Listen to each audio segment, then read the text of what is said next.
Assalomu alaykum hammaga. Fizika.uz kanali siz bilan yana birga. Demak, fizikadan ma'lumotlashtiriilgan nazariy darslarimizni davom ettiramiz. Bizni quyidagi ijtimoiy tarmoqlar orqali kuzatib borishingiz mumkin. Demak, bugun siz bilan biz quyidagi mavzuni ko'rib chiqamiz. Demak, bugungi mavzumizga e'tibor qaratamiz. Bizda bugun jismning teks aylanma harakati, ya'ni aylana bo'ylab harakatni o'rganamiz. Aylana bo'ylab harakatni tasvirlaydigan asosiy tushunchalar bilan tanishib olamiz. Demak, aylana bo'ylab harakatni xarakterlovchi kattaliklar. Asosan 5 ta asosiy tushunchasi bor, 5 ta asosiy kattaligi bor. Demak, shulardan birinchisi moddiy nuqta boshlang'ich vaziyatdagi, demak, boshlang'ich vaziyatdagi radius vektori A bo'ladigan bo'lsa, keyingi holatda radius vektori, ya'ni B ga tomon siljigan bo'lsa, mana bu aylana yoyining uzunligi hisoblanadi. Shu aylana yoyiga tiralgan burchak burilish burchagi deyiladi. Demak, ikki radius boshlang'ich vaziyat va oxirgi vaziyatdagi radius vektorlari orasidagi burchak burilish burchagi yoki burchakli ko'chish deyiladi. Demak, burilish burchagi xuddi yo'l formulasiga o'xshaydi. Masalan, yo'l formulasi tekis harakatda S teng V ko'paytirilgan T bo'lsa, aylana bo'ylab harakatda, demak, burilish burchagining formulasi phi bilan belgilaymiz burchakni. Omega ko'paygan T bo'ladi. Birligi radian hisoblanadi. Asosiy birligi radian, gradusda kelishi ham mumkin. Demak, asosiy formula phi teng omega ko'paygan T. Agar aylana bir marta to'liq aylansa, mana burilish burchagi 360 gradus bo'ladi. Radianda bu 2 pi ga teng bo'ladi. Endi 360 gradusdan n marta aylansa, masalan, 2 pi ko'paygan n bo'ladi burilish burchagi. Masalan, 4 marta yoki 5 marta aylansa, 2 pi ga ko'paytirishimiz kerak, necha gradusga burilganini topish uchun. Yoki necha radianga burilganini topish uchun. Masalan, 4 marta aylansa, fini qiymati 4 ga ko'paytirsak 8 pi bo'ladi. Demak, 8 pi radianga aylangan bo'ladi. Burchak burilishga shuncha marta burilgan bo'ladi yoki.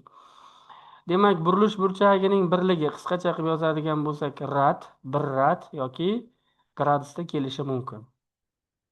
Endi gradusdan radianga o'tishni o'rgatib ketaman. Masalan, 30 gradus bo'ladigan bo'lsa, radianga o'tish uchun pi taqsim 180 ga ko'paytirishimiz kerak. Pi taqsim 180, masalan, 30 bilan 180 ni qisqartiradigan bo'lsak, bu bizda pi taqsim 6 ga teng bo'ladi. Yoki radianda berilgan bo'lsa, gradusga o'tmoqchi bo'lsak, pi degani, masalan, pi taqsim 4 bo'lsa, 2 pi 360 gradus bo'lsa, pi de qiymati o'zi son qiymati 3,14, gradusdagi qiymati esa 180 gradus. Masalan, mana bu holatda bizda gradusni so'rasa, pi de o'rniga gradusni qo'yib beramiz. Mana 180 gradus bo'ladigan bo'lsa, bitta orqaga qaytarib olamiz. Demak, 180 gradus bo'lsa, 180 gradusni bo'lamiz 4 ga. 180 gradusni sensor ishlab ketdimi deymanda.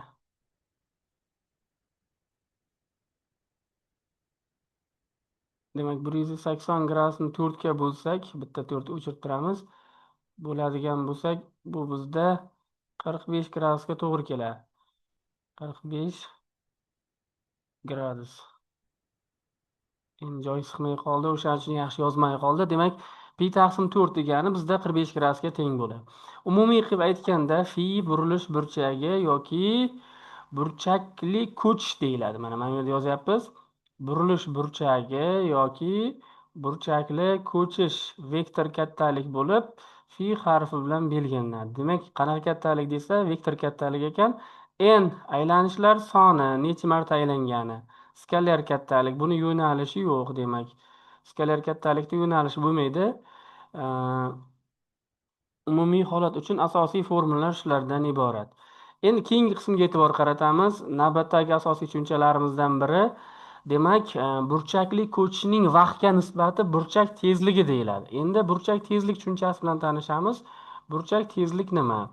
Demak, o'sha A nuqta B nuqtaga borguncha, mana bu yerda qanaydir phi burchakka burildi. O'sha burchakning nuqtaning harakatlanish tezligini xarakterlovchi kattalik, demak, burchak tezligi deyiladi. Qoida bo'yicha phi ni formulasi omega ko'paygan T bo'lsa, Demak, shu yerdan omegani topsak, omegamiz fi taqsim t bo'ladi. Demak, fini birligi radian, e, vaqtni birligi sekund. Demak, birligi radian taqsim sekund bo'lib qoladi. Burilish burchagining yoki burilish burchak tezlik deyiladi bu. Burchak tezlikning birligi demak radian taqsim sekund ekan. Mana bu yerda ham yozyapti mana. Burchak tezligi vektor kattalik bo'lib, omega harfi bilan belgilanadi. Birligi radian taqsim sekund. Demak, fi burchak tezlik, fi burilish burchagi yoki burchakli ko'chish, t vaqt, omega burchak tezlik. Nimaga endi burchak tezlik degani sababi, bu xuddiki tezlik formulasiga o'xshab ketadi. Masalan, tezlik formulasi v teng s taqsim t bo'lsa, demak bunda fi omega teng fi taqsim t. Formula o'xshash. Demak, tezlik formulasiga o'xshash bo'lyapti. Omegani formulasi fi taqsim t bo'lyapti. Demak, ismi nima desa, mana shu omegani ismi burchak tezligi ekan, fi burilish burchagi. Endi burchak tezlikning boshqacha nomi, demak o'sha omegani boshqacha nomi siklik chastota ham deyiladi. Nimaga siklik chastota deyishini esa keyingi mavzuda tushuntiraman. Hozir mana bu yerga e'tibor qilamiz. Demak, burchak tezlik vektor kattalik, uni yo'nalishini aniqlashda bizlar o'ng qo'l qoidasidan foydalanamiz. Mana o'ng qo'l qoidasi bor. Uni qanday aniqlaymiz? Bosh barmoq yuqori, demak, burilgan barmoqlar aylanma harakat yo'nalishini ko'rsatsa, bosh barmoq burchak tezlik vektorining yo'nalishini ko'rsatadi. Mana bu yerda strelkani yo'nalishi xato bo'lib qolibdi. Mana bunday aylanish kerak. O'ng qo'lni qo'llaydigan bo'lsak, bosh barmog'imiz yuqoriga qarab yo'naladi. O'sha yuqoriga yo'nalgan barmoq, demak, burchak tezligining yo'nalishini ko'rsatadi, ya'ni. Demak, burchak tezligi vektor kattalik. U yo'nalishga ega. Parma uchining harakati bilan mos tushadi yo'nalishi. Demak, burchak tezlik deb nimaga aytiladi desa, qoidasini yana bir bor eslataman. Burchak tezlik kasr ko'rinishda formulada mahrajni 1 qilishimiz kerak. T ni o'rniga 1 qo'ysak, ya'ni t miz 1 sekund bo'lsa, 1 sekundga teng bo'lsa, bizda omegamiz teng bo'lib qoladi figa. Demak, vaqt birligidagi burilish burchagiga burchak tezlik deyiladi. Ya'ni t ni qiymati 1 bo'lganda omegamiz figa teng bo'lyapti. Vaqt birligida burilish burchagiga burchak tezlik deyiladi. Burchak tezlik, yana bir bor eslatib ketaman, vektor kattalik hisoblanadi. Burchak tezlikning boshqacha nomi siklik chastota. Keyingi qismga e'tibor qaratamiz. Navbatdagi qismda demak, uchinchi asosiy tushunchamiz moddiy nuqtaning bir marta to'liq aylanishi. Demak, n ni qiymati 1 bo'lishi kerak. N bu yerda aylanishlar soni. Bir marta aylanishi uchun ketgan vaqtga davr deyiladi.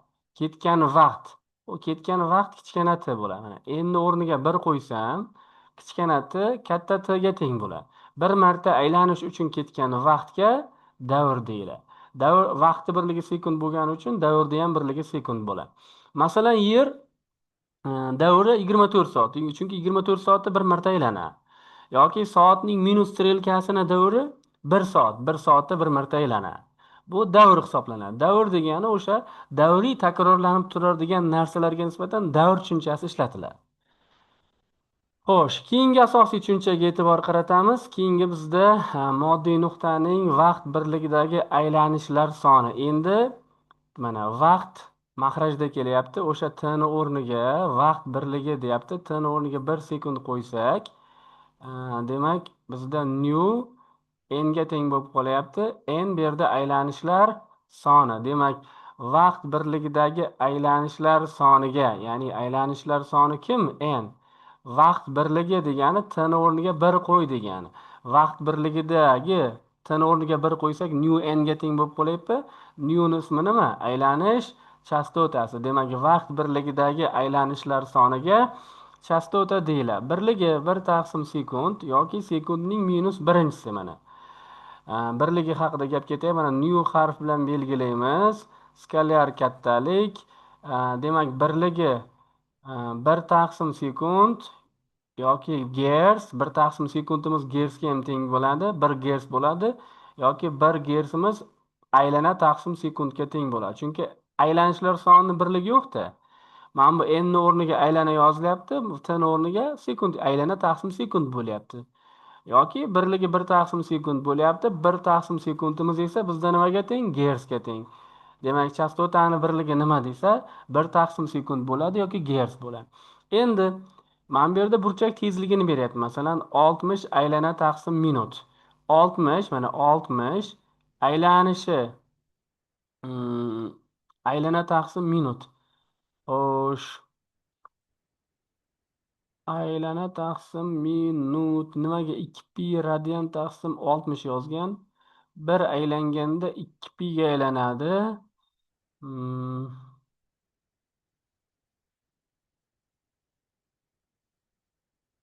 Ha, demak 1 daqiqada 60 marta aylansa u holda deyapti mana.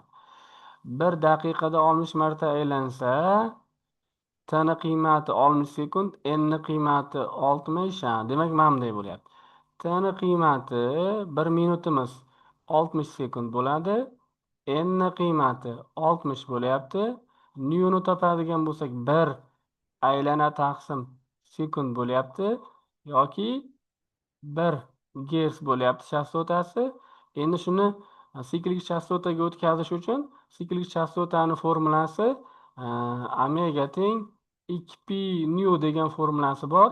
Hozir keyingi qismda bu bilan tanishamiz. Shuni nyuni qiymati 1 qo'ysak, bu 2pi bo'lib qoladi. Ya'ni siklik chastota degani 2pi sekunddagi aylanishlar soni degani. Demak, mana bu yerda xulosa beryapti. Mana 1 soniyada t ni qiymati 1 bo'lsa, demak, t ni qiymati 1 sekund bo'lsa, n ni qiymati 1 bo'lsa, chastotani qiymati ham 1 bo'ladi yoki 1 taqsim sekund bo'ladi yoki shuni 1 gerts ko'rinishida yozishing mumkin deyapti. Demak, 1 gerts degani 1 aylana taqsim sekund degani. Bu chastota hisoblanadi. Chastota degani vaqt birligidagi aylanishlar soni degani. New harfi bilan belgilaymiz, grekcha harf. Keyingisiga e'tibor qaratamiz. Demak, bizda 5-inchisi ekan. 5-inchisi chiziqli tezlik. Chiziqli tezlik degani o'sha aylana uzunligining vaqtga nisbati. Bir marta aylansa uzunligi 2 per bo'ladi. Demak, bir marta aylansa n ni qiymati 1 bo'ladi. Demak, davrni formulasi t teng t taqsim n bo'ladigan bo'lsa, demak, t ni n ni o'rniga 1 qo'ysak, kichkina t'miz katta t ga teng bo'lib qoladi. Demak, shuning uchun buni o'rniga t yozishimiz mumkin. 2 per taqsim t bo'ladi. Chastotani formulasi davrdagi t taqsim n bo'lsa, chastotaniki shuni teskarisi n taqsim t bo'ladi. Endi shu yerda bir qoida bor matematikada. O'zaro teskari sonlarning ko'paytmasi 1 ga teng degan qoida bor. Demak, n taqsim t ni t taqsim n ga ko'paytirsa, ko'paytma 1 ga teng bo'ladi. Shu yerdan chastotasini davrini topadigan bo'lsak, 1 taqsim nu bo'ladi. Demak, davrni formulasi chastotaga teskari 1 taqsim nu ekan. Mana bu narsa nu ni beradi bizga. Endi 2pi nu r bo'lyapti. 2pi nu r bo'lsa, yana eslatib o'taman. Fi formulasi omega ko'paygan t bo'lsa, shu yerdan omegani topsak fi taqsim t bo'ladi. Endi bir marta aylansa bu 2pi bo'ladi. Fiimiz kichkina t katta t ga teng bo'ladi. Mana birinchi formula yoki omega teng t ni o'rniga nima qo'ysak bo'ladi? 1 taqsim nu ni qo'ysak bo'ladi. 1 taqsim nu ni qo'ysak bu degan 2pi nu degan. Bu ikkinchi formula. Mana shu ikkala formula burchak tezlik yoki boshqacha nomi siklik chastota deyiladi. Mana birligi radian taqsim sekund, boshqacha nomi siklik chastota. Nimaga? Siklik chastota degani nima degan? Siklik chastota. Chastota degani vaqt birligidagi mana chastota degani vaqt birligidagi aylanishlar soni bo'lsa, siklik chastotada o'sha chastotani 2pi ga ko'paytirganimiz bo'ladi. Ya'ni 2pi sekund ichidagi aylanishlar soni bo'ladi.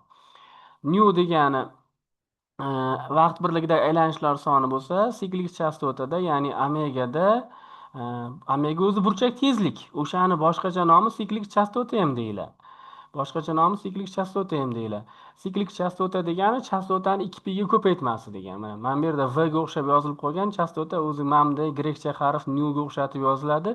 Endi 2pi nu bizga omegani bersa, chiziqli tezlikning 3-formulasi hosil bo'ladi, omega r. Demak, birinchi formulasi 2 pi r taqsim t. Ikkinchi formulasi 2 pi nu r. Uchinchi formulasi omega r. Nimani? Chiziqli tezlikni. Chiziqli tezlik degani nima degani? Vaqt birligida bosib o'tilgan aylana yoyining uzunligi degani. T ni o'rniga 1 qo'ysak, L aylana yoyining uzunligi.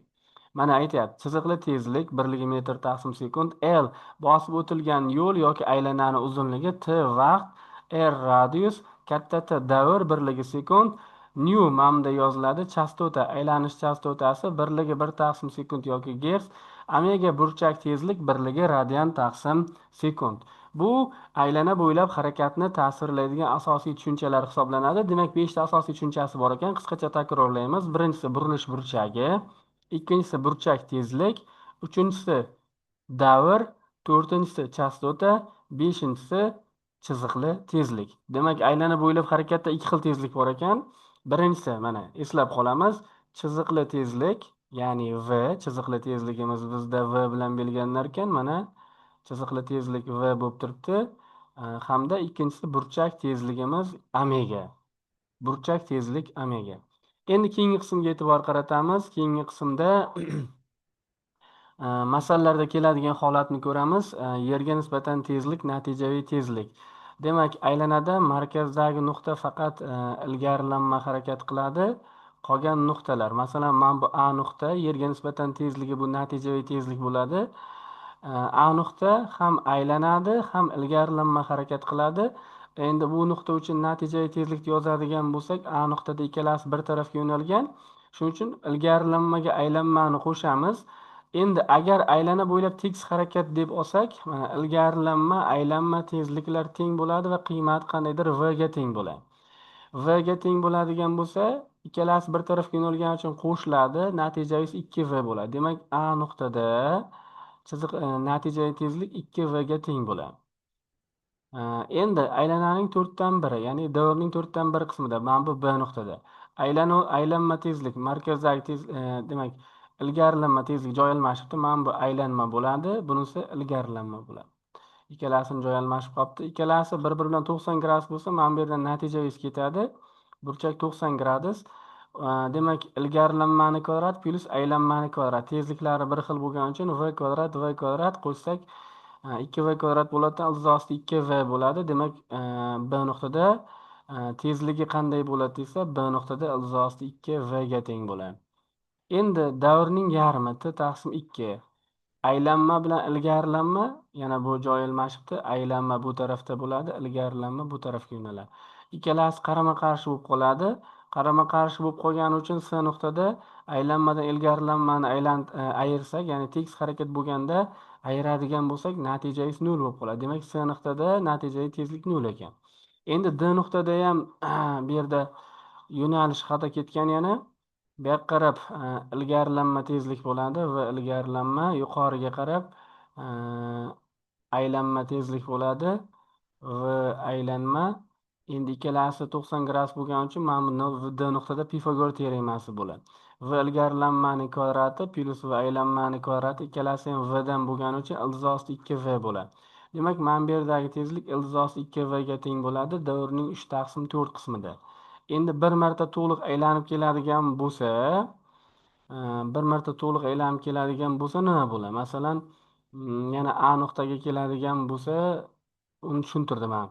Demak, umumiy xulosa shu ekan. Mana bu aylana deb oladigan bo'lsak, aylanani 4 ta qismga ajratdik. Mana 4dan 1. Demak, eng yuqori nuqtada tezlik 2v bo'ladi. Mana bu yerda ildizi 2v bo'ladi. Bu yer aylananing yarmi. Bu yerda 0 bo'ladi. Mana bu yerda yana ildizi 2v bo'ladi. Bu 3/4 qismi bo'ladi. Bir marta aylanib kelsa, A nuqta, mana shu eng yuqori nuqtada 2v bo'ladi. Asosiy qoida shu, natijaviy tezlikda. Endi mana bu rasmni tayyorlashda ozroq sun'iy intellektdan foydalandim. O'shaning uchun mana bu joy almashib qolgan. Bu tarafga qarab, ya'ni ilgarilanma harakat oldinga bo'ladi, aylanma harakat o'sha aylanma tezlik aylanaga urinib o'tadi. Demak, mana bu yerda mana aylanma tezlik yuqoriga bo'lishi kerak, ilgarilanma tezlik oldinga qarab yo'naladi, natijangiz markazdan chiqadi. Bu bizga natijaviy tezlikni beradi. Yerga nisbatan tezlik degani bu natijaviy tezlik degani esdan chiqarmaymiz. Keyingi qismga e'tibor qaratamiz. Endi tezlik o'zgarishida nima bo'ladi? Tezlik o'zgarishini umumiy formulasi, demak bu tezliklarni ayirish, ya'ni nisbiy tezlikdan ketadi. Tezlik o'zgarishi degani aslida bu nisbiy tezlik degani o'sha tezlikni vektor jihatdan ayirish kerak. E, Vektor jihatdan ayiradigan bo'lsak, mana bu vektor ko'rinishdan kelib chiqadi. Tezlik o'zgarishi umumiy formulasi berilgan. Mana bu yerda 2v ko'paygan sinus alfa taqsim 2 bo'ladi. Masalan, birinchi nuqtada tezlik yo'nalishi oldinga bo'lsa, ikkinchi nuqtada pastga bo'lib qoladi. Aylananing 4dan birida, demak 90 gradusga buriladi. Mana bu yerga 90 gradus qo'ysak, 90 ikkiga bo'lsak 45 bo'ladi. Sinus 45 da ildizosi 2 taqsim 2 ga teng. 2 bilan 2 qisqarsa, demak tezligining o'zgarishi birinchi nuqtadan ikkinchi nuqtaga kelganda ildizosi 2v ga o'zgaradi. Endi uchinchi nuqtaga kelganda, mana birinchi nuqtadan uchinchi nuqtaga kelganda 180 gradus, 180 ni 2 ga bo'lamiz, 90 bo'ladi. Sinus 90 da 1 ga teng bo'lgani uchun tezlik o'zgarishi 2v bo'ladi. Demak, uchinchi nuqtada tezlik o'zgarishi 2v bo'ladi. Demak, bu aylananing davrini yarmi bo'ladi. Endi birinchi nuqtadan to'rtinchi nuqtaga kelsa 270 gradusga bo'ladi. Mana bu nuqtaga kelganda 270 1 ga nisbatan 270 gradusga burilgan bo'ladi. 270 ni 2 ga bo'lsak 135 bo'ladi. Sinus 135 da ildizosi 2 taqsim 2 qisqaradi degan, demak to'rtinchi nuqtada ham ildizosi 2v bo'ladi. Endi bir marta to'liq aylanib kelsa, burchak 360 gradus bo'ladi. 360 ni 2 ga bo'lsak 180 bo'ladi. Sinus 180 dan 0 bo'lgani uchun endi mana bu to'liq bir marta aylanib kelganda ikkovining yo'nalishi bir xil bo'lyapti. Bu degani v dan v ni ayirsang natija esa 0 degani. Chunki bir tarafga yo'nalib qolyapti-da. Demak, aylana bo'ylab tekis harakat uchun qarayapmiz. Hozir demak 3 taqsim 4 qismida ildizosi 2 va bir marta aylanib kelsa 0. Demak, boyagi natijaviyga teskari bo'lyapti. Natijaviyda boya tepada 2v bo'lgan bo'lsa, nisbiyda demak tepada 0 bo'ladi. Aylananing 4dan birida t taqsim 4 qismida mana bu yerda ildizosi 2v bo'ladi. Yarmida 2v bo'ladi. Mana bu yerda 3 taqsim 4 qismi bo'lgani uchun bu ildizosi 2v bo'ladi. Bir marta to'liq aylanib kelsa 0 bo'ladi. Demak, bu tezlik o'zgarishi, ya'ni nisbiy tezlik hisoblanadi. Masalalarda keladigan holat eslab qolishimiz kerak. Tezlik o'zgarishi degani keyingi tezlikdan dastlabki tezlikni vektor jihatdan ayirishimiz kerak. Xo'sh, keyingi qismga e'tibor qaratamiz. Demak, aylanma harakatda ikki xil tezlanish mavjud. Tezlik moduli degani tezlikning son qiymati degani. Son qiymati o'zgarish hisobidan hosil bo'ladigan tezlanish tangensial tezlanish. Mana a teng delta v taqsim t. Demak, bu tezlanish tangensial tezlanish bo'ladi. Tezlanish bo'lgandan keyin birligi metr taqsim sekund kvadrat bo'ladi. Demak, o'sha tezlikning o'zgarish, qiymati o'zgarish hisobidan hosil bo'ladi. Uning yo'nalishi chiziqli tezlikning yo'nalishi bilan mos tushadi, deyapti mana yo'nalishi. Ya'ni aylanaga urinma bo'ladi. Shuning uchun urinma tezlanish. Demak, tangensial tezlanishning boshqacha nomi urinma tezlanish. Tangensial tezlanish vektor kattalik va vektor ko'rinishda yoziladi. Demak, birligi tezlanish bo'lgani uchun metr taqsim sekund kvadrat bo'ladi. Mana e'tibor qaratayotgan bo'lsak, a nuqtada tezlik aylanaga urinib o'tyapti.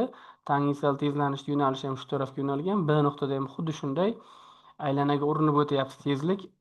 Tezlik bilan tezlanish yo'nalishi bir tarafga yo'nalgan. Qachon ikkalasi qarama-qarshi bo'ladi desa, agar aylana bo'ylab sekinlanuvchan harakat bo'ladigan bo'lsa, o'sha holatda yo'nalishi o'zgaradi va tezlik bilan tezlanish yo'nalishi qarama-qarshi bo'lishi mumkin.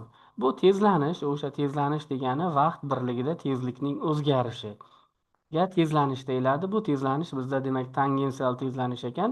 Demak, aylanaga urinib o'tgani uchun mana e'tibor qiladigan bo'lsak, aylanaga urinib o'tyapti.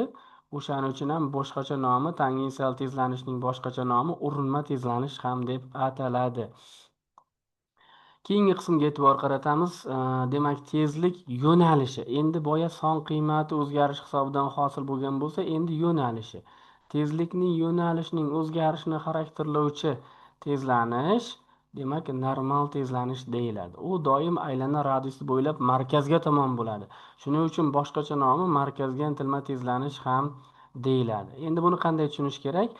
Aylanada e'tibor qiladigan bo'lsak, nuqtadan nuqtaga o'tganda tezlik yo'nalishi o'zgarib turadi. Ya'ni unga urinma o'tkazadigan bo'lsak, tezligining yo'nalishi mana bunday ketaveradi. Har bir nuqtada o'zgaradi. hech qaysi nuqtada mos tushmay qoladi. Demak, tezlik yo'nalishi nuqtadan nuqtaga o'tganda o'zgaradi. Nuqtadan nuqtaga o'tganda tezlikning yo'nalishini o'zgarishi markazga tomon tezlanish yoki normal tezlanishni hosil qiladi. Mana markazga tomon a normal bo'lsa, aylanaga urinma ravishda tangensial tezlanish tezlik yo'nalishida bo'lyapti. Mana tezlikning yo'nalishi urinma bo'lganda ikkalasi bir tarafga bo'lyapti. Endi mana shu yerda qandaydir burchak hosil qiladi desak, mana burchak alfa bo'ladigan bo'lsa, mana bu bizda natijaviy tezlanish hisoblanadi. Ya'ni to'la tezlanish ham deyishimiz mumkin. A natijaviy deb ketsak ham bo'ladi. Endi shundan ko'rinib turibdi o'zi Pifagor teoremasi bo'ladi. Demak, mana bu yerga parallel ko'chirsak, mana bunisi A tangensial tezlanish bo'ladi. Demak, yozadigan bo'lsak, A natijaviy tezlanish teng bo'ladi nimaga? Markazga intilma tezlanish A normalning kvadrati plyusdan A tangensialning kvadrati ildizda bo'ladi. Bu markazga natijaviy to'la tezlanish deyiladi. Burchak mana alfa bo'lib turibdi. Endi seklanuvchan harakat qiladigan bo'lsa, tezlik bilan tangensial tezlanish yo'nalishi qarama-qarshi bo'ladi. Mana orqaga bo'lyapti. Markazga tomon A normal bo'lyapti. Markazga tomon A normal bo'lsa, bu bizda A natijaviysi bo'ladi. A natijaviy tezlanishimiz yana Pifagor orqali aniqlanadi. Demak, mana shu yerda qandaydir fi burchak hosil qiladi. Demak, asosiy formula A normal v kvadrat taqsim r bo'ladi. Tangensial alfani qo'llaydigan bo'lsak, demak, mana burchak alfa bo'ladigan bo'lsa, mana buni o'chirib turamiz. Ya'ni mana bunday bo'lyapti. Markazga bu qarab A tangensial bo'lsa, mana bu bizda A normal bo'lyapti. Mana bu yerda hosil qilayotgan burchagini alfa desak, mana bu bizda A natijaviy tezlanish yoki to'la tezlanish bo'lyapti. Tangensialni qo'llasak, tangensial alfani, tangensial alfa A normalning A tangensialga nisbati bo'ladi. Bu masalalarda keladigan holat. Demak, normal tezlanish formulasi nima desa, v kvadrat taqsim r. Ya'ni u markazga intilma tezlanish yoki normal tezlanish deb ataladi. Demak, mana bu yerda formulalar keltirilyapti. Mana v kvadrat taqsim r. Burchakka bog'lab o'tirmadim, chunki chalkashtirishni xohlamayman. Rasmlarni tayyorlashda ayrim joylarda xatolik bo'lgan. Kamchiliklar uchun uzr so'raymiz. Keyingi qismga e'tibor qaratamiz. Demak, umumiy holat uchun endi formulalar berilyapti. Aylana bo'ylab tekis harakat bo'lsa nima bo'ladi deyapti. Aylana bo'ylab tekis harakatda tezlik o'zgarmaydi-ku. V konstanta bo'lgandan keyin v konstanta bo'lsa, tangensial tezlanish formulasi nima edi? Delta v taqsim t edi yoki delta tezlik o'zgarmagandan keyin o'zgarishi 0 bo'ladi-da. Tangensial tezlanish demak 0 bo'ladi. Tangensial tezlanish 0 bo'lsa, to'la tezlanishimiz A to'la tezlanish A normal tezlanishga teng bo'lib qoladi. Endi A normal tezlanish formulalarini bilamiz. Mana A normal tezlanish v kvadrat taqsim r. Keyin v ni formulalarini qo'yish kerak. V degani omega r yoki 2pi taqsim t ko'paygan r. Mana chiziqli tezlik formulalari. Yoki omega degani 2pi nu ko'paygan r. Shu formulani qo'yadigan bo'lsak, v ni o'rniga mana bu omega r ni qo'ysak, soddalashtirsak bizda A normal omega kvadrat r bo'ladi. Omegani o'zini formulasi 2pi taqsim t bo'lgani uchun yoki omegani o'zini formulasi 2pi nu bo'lgani uchun mana bu yerga qo'yib qo'ysak, A normal 4pi kvadrat nu kvadrat r bo'ladi. Nu ni formulasi nu chastota degani n taqsim t bo'lgani uchun yana o'rniga qo'yadigan bo'lsak 4pi kvadrat nu n kvadrat r taqsim t kvadrat bo'ladi yoki A normal 4pi kvadrat t kvadrat r ko'rinishda keladi. Demak, bu markazga intilma tezlanish hisoblanadi. Endi aylana bo'ylab tekis harakatda, demak, tangensial tezlanish 0 ga teng bo'lar ekan. Tangensial tezlanish 0 ga teng bo'lsa, endi aylana bo'ylab notekis harakat bor. Notekis harakatda ularni vektor jihatdan qo'shishimiz kerak. Mana A ni to'la tezlanish degani A normalga A tangensialni vektor jihatdan qo'shishimiz kerak. Vektor jihatdan qo'shadigan bo'lsak, boyagiday Pifagor teoremasi bo'lib qoladi. Boya ko'rdik o'zi. Demak, mana bu aylana bo'ladigan bo'lsa, demak, markazga tomon A normal tezlanish hosil bo'ladi. Unga urinma ravishda A tangensial tezlanish hosil bo'ladi.